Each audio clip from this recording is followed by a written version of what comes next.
Sure, yeah, Courtney. First of all, uh, Morgan getting named Pitcher of the Week this week. I know it kind of seemed like maybe she'd get it several times this year. Just what'd you think about her finally getting a little bit of recognition? Well, I'm just happy for her. I think she's earned it. And there are maybe a couple times I felt like she could have and should have gotten it. I just think she pitched well enough to get her name in that conversation. I know she's had to have been in that conversation. And so for her to get it, I just thought it was huge. I mean, she likes it. She doesn't pitch for it. That's not her thing. She just wants to win. But she's done so well for us. It's nice for her to get that recognition for sure. Yeah, and then I wanted to ask about Hannah Gamma a little bit. Just her hit, she's hitting better in conference right now than she did out of conference. Just what have you seen from her that's allowed her to maybe just elevate, once the competition's maybe gotten a little bit um, not tougher, just more pressure?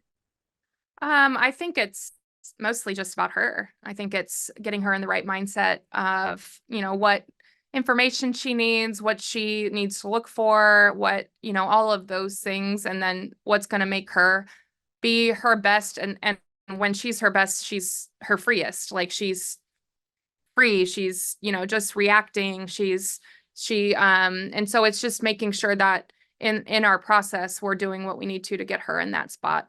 And she's hands-on with that as well. So, I think she's an elite hitter. I think she doesn't matter the competition. She has the ability to punish. And so it's just getting her in the mindset for that. Yeah, and then you mixed up the lineup just all season a lot. It seems like kind of just based on maybe the way people are hitting or matchups or whatever. But it seems like the players are taking it well, maybe whenever they don't play one day and they're in the lineup the next day. I think Nia was maybe the latest example of that. Just how do you think that the team's done, just taking that like and responding, I guess, the next time that they are in the lineup? Well, I think they've handled it well. I mean, if everybody wants to play every game. And so when you have a roster of, 24, 25, there's 24, 25 that want to play every game. And it's not feasible. We're really strong throughout. And we have, if you look at our breakdown, I think we have 11 or 12 that have had a lot of at bats. And so a lot of it's going to be matchup and it could be really easy to be selfish or, pout or like, oh, my name's not in there and I'm going to be really down because I want to play. And it's just about the team. And so I do think that they've handled it well. They've handled it well. Everybody wants to be out there, but it's just now when their name's called, when it's their turn, they're ready. And we have really great players, no matter who we put in there. Dudley? Talk a little bit about South Carolina, obviously 4-8 in conference play, but they're a really good team, and everybody y'all play in the SEC seems to have a ranking beside them. Just talk about how tough the SEC is and about maybe South Carolina's better than the record. The SEC is insanely tough throughout. I don't ever look at the record of SEC teams because I think it has no bearing on who they are or what they do or how good they are. And I don't look at the number either. So I don't even know where we are right now. But I look at South Carolina and they just pitch the heck out of it. They have really, really strong pitching.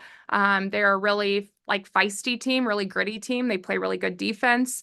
And so I didn't know their record until you just said it.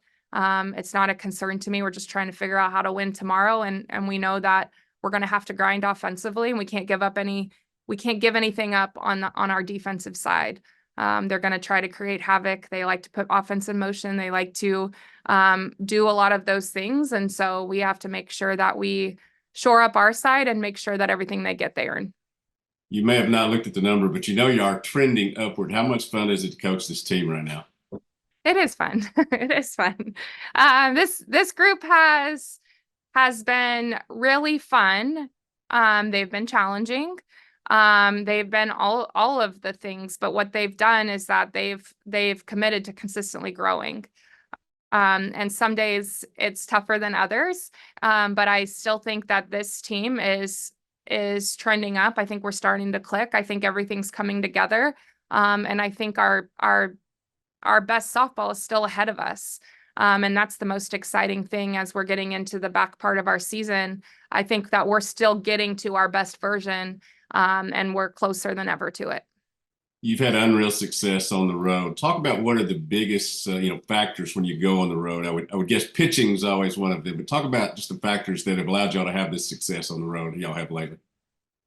Yeah, I don't know if it's a secret recipe. I don't, if it is, I wish I could bottle it up and keep it. But this team's and most of our teams haven't been concerned about being on the road. That's softball.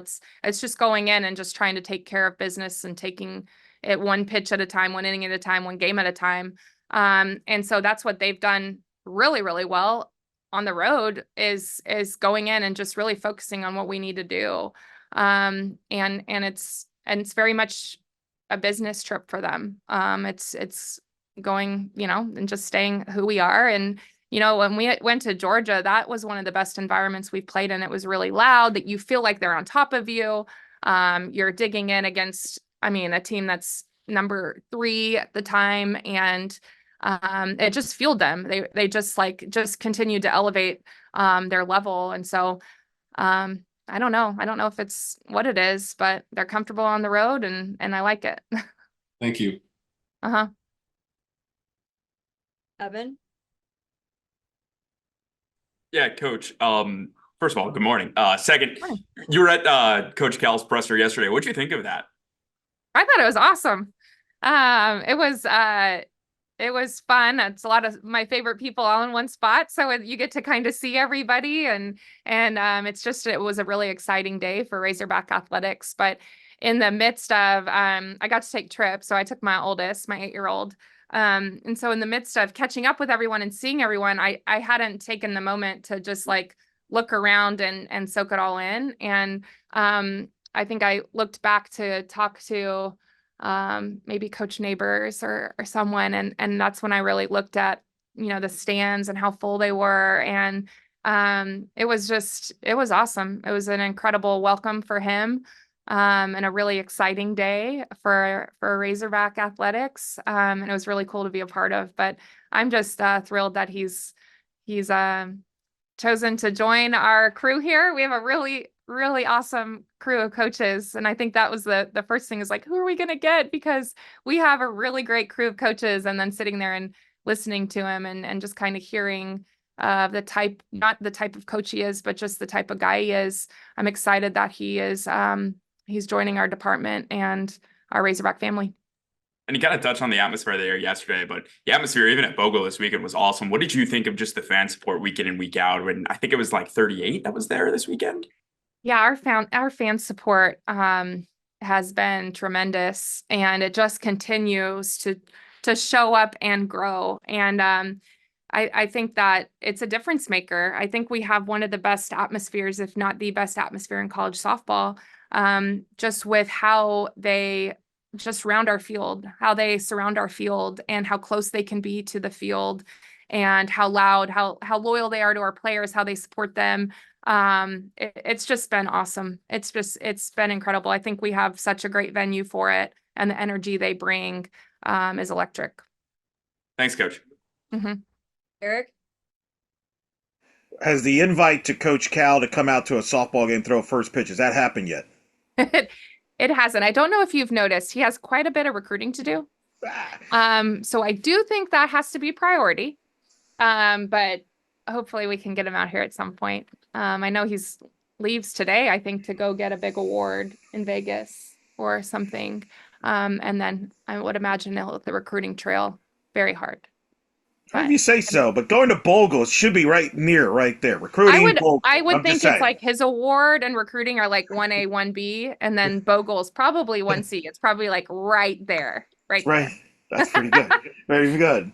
How's your pitching staff? I know you've had to deal with some injuries and bumps. Are you close to 100% where you want to be from a pitching staff, health-wise, everything? Where are you at right now? I wouldn't say we're 100%, but I think that we're as close to that as we've been in weeks. So I think you can see a little bit of the tension no, I'm just kidding. Our staff's done a great job although being thin, they've done a great job of just competing for us and giving us a chance. And our whole team has stepped up to just give them a chance to get better. and be patient with that and allowing us to be conservative. And so I think Rob's in a really great place. I think she's still working to be back to 100% game, and just being in that mindset. And I'm just so proud of her, of her grind and her commitment to her process of getting that back, and her patience and her grace in that.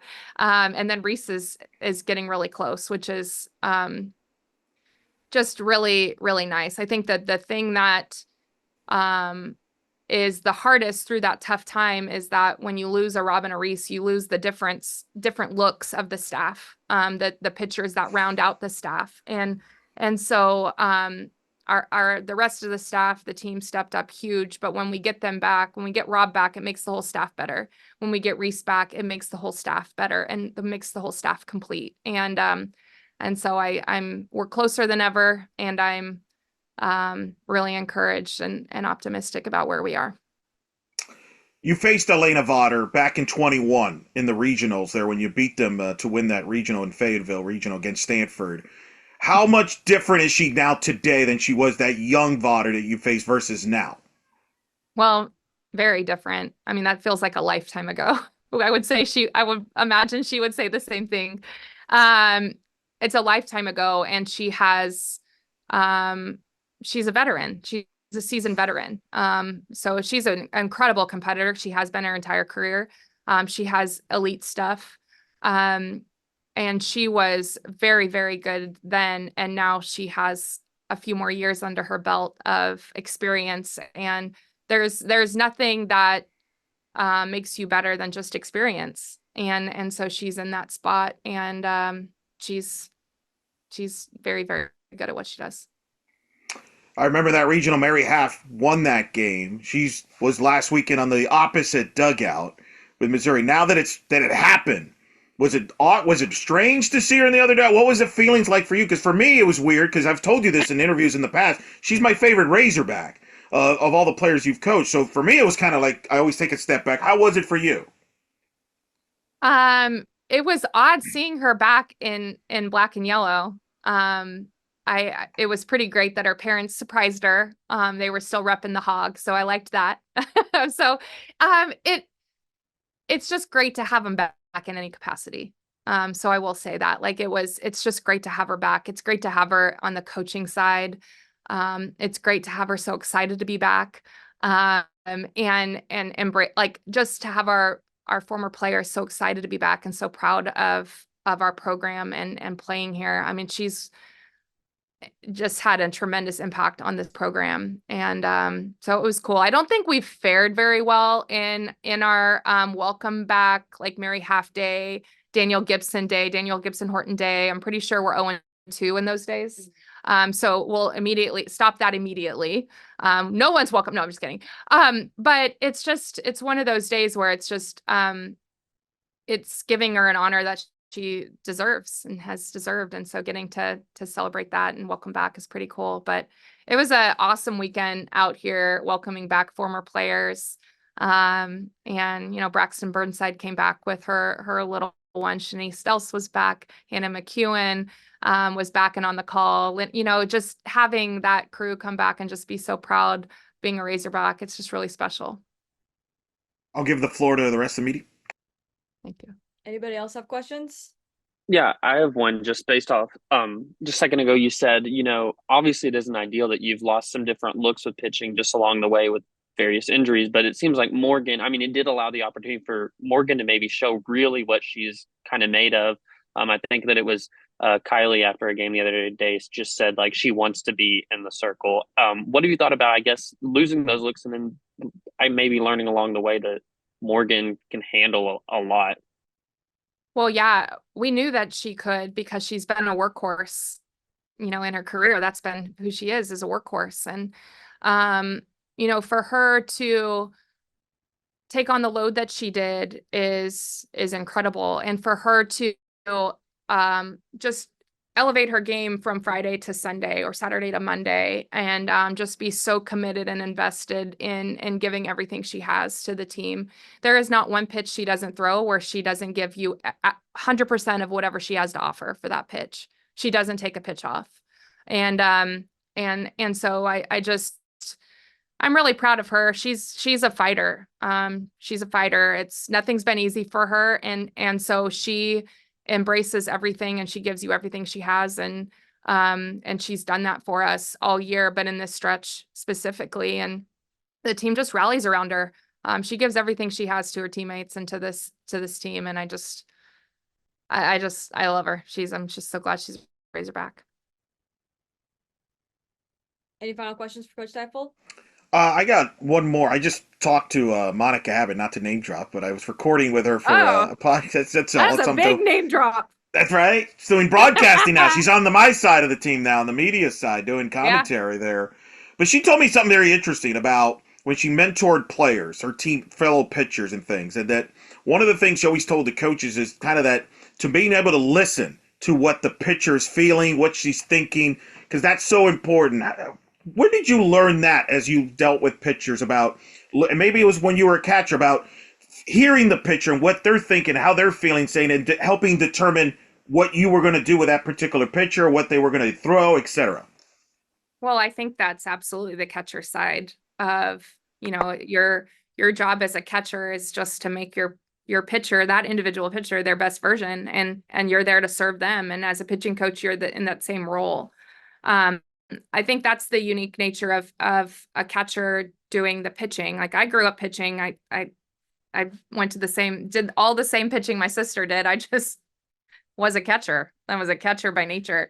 And so when you take on that role, you're really just trying to make that individual pitcher their best version of themselves. And a huge piece of that is listening to what they need. And it doesn't matter what I think if they don't think it, if they don't feel it. It doesn't matter that I think Morgan's best pitch is her drop. If she doesn't think it, she's not going to throw it like it is. And so it's so collaborative. And a lot of it is just, getting that look of what's in their head, what makes them tick, what makes them their best. And then working with them in a way of, obviously they know that you're there for them. And so I think it's all of the relationship piece, and any relationship, the most important thing is listening.